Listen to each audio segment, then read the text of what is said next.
Hi అండి. Empty బుట్టలు తీసుకొని గార్డెన్‌లోకి వెళ్తున్నాను. ఏమేమి హార్వెస్ట్ అవుతాయో చూద్దామండి. ఈ బుట్టలు నిండుతాయా లేదా అనేది తెలుస్తుంది.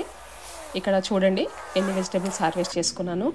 ఈ డీటెయిల్డ్ హార్వెస్ట్ వీడియోస్లో అప్లోడ్ చేశానండి. మీరు ఆ వీడియో లింక్ ఈ షార్ట్ కింద ఇస్తాను. అది ఫుల్ వీడియో మీరు చెక్ చేయండి. చూడండి బాస్కెట్స్ ఫుల్గా హార్వెస్ట్ అయ్యాయి. ఇలా కంటిన్యూస్గా ఆర్గానిక్ వెజిటేబుల్స్ మన గార్డెన్లో హార్వెస్ట్ చేస్తూనే ఉన్నాము. మీకు కనుక నా వీడియోస్ నచ్చినట్లయితే లైక్ చేసి షేర్ చేసి సబ్స్క్రైబ్ చేసుకోండి. Thank you so much. Hi అండి. ఎంటీ బుట్టలు తీసుకొని గార్డెన్లోకి వెళ్తున్నాను. ఏమేమి హార్వెస్ట్ అవుతాయో చూద్దామండి.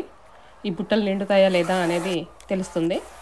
ఇక్కడ చూడండి ఎన్ని వెజిటబుల్స్ హార్వెస్ట్ చేసుకున్నాను. ఈ డీటెయిల్డ్ హార్వెస్ట్ వీడియోస్లో అప్లోడ్ చేశానండి. మీరు ఆ వీడియో లింక్ ఈ షార్ట్ కింద ఇస్తాను. అది ఫుల్ వీడియో మీరు చెక్ చేయండి. చూడండి బాస్కెట్స్ ఫుల్గా హార్వెస్ట్ అయ్యాయి. ఇలా కంటిన్యూస్గా ఆర్గానిక్ వెజిటేబుల్స్ మన గార్డెన్లో హార్వెస్ట్ చేస్తూనే ఉన్నాము. మీకు కనుక నా వీడియోస్ నచ్చినట్లయితే లైక్ చేసి షేర్ చేసి సబ్స్క్రైబ్ చేసుకోండి. Thank you so much.